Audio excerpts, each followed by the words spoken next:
offense and everything else. But I think we're not satisfied. We're just focused on getting better, just improving each week. Do you feel like you get more, just having been there, done that last year, do you get something out of that, or is it more just on this year? As far as been there, done that, I would just kind of say we've been there and we know what it takes. So the moment is never too big for us just because we've been in similar situations like we're going through this year. So just taking it day by day and just treating it like first game of the season.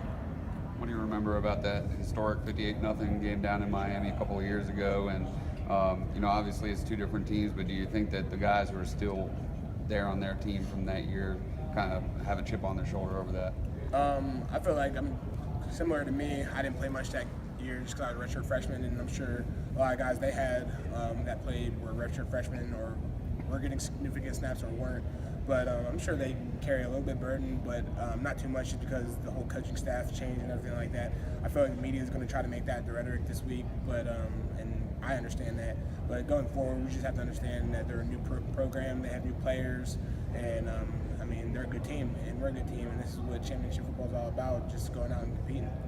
How special is it for you, for this team, to get back to this point? In the beginning of the season, there were so many question marks on the offensive side of the ball. People didn't pick you to win the league, and people didn't pick you to win a division. It's awesome. No one expected us to get as far as we are right now, and that's just a compliment to our team because we didn't get that memo. And I'm just really proud of our guys and how we responded, and just proving everyone wrong.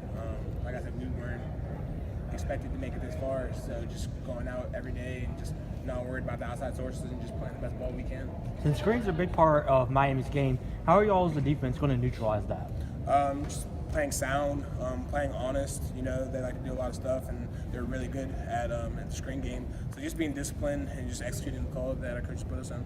Have you seen them enough? And again, you didn't know until a couple of weeks ago you'd be playing them in the title game. But maybe in times when you were watching football, did you see Miami? Is there anything that you can recall this year that when you watched them maybe jumped out at you watching their offense play?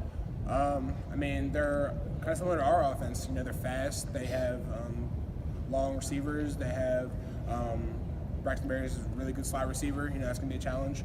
And the quarterback is athletic. He can run. He can pass. So I'm really just looking forward to the opportunity. They're a good team, and we're a good team. So I'm excited for the matchup. How much growing up did you? And I guess Miami's kind of been on a roller coaster at the time you were coming up, but you probably know about their history. At one time, they were one of the elite programs at 50 guys in the NFL and that kind of thing. Is there any aura getting ready to face a team like that? And I know you've played some iconic teams in the past few years, but what about that? It's a nameless, faceless opponent. At the end of the day, we're playing Clemson. If we don't lose to Clemson, we should be all right. Can you guys play any more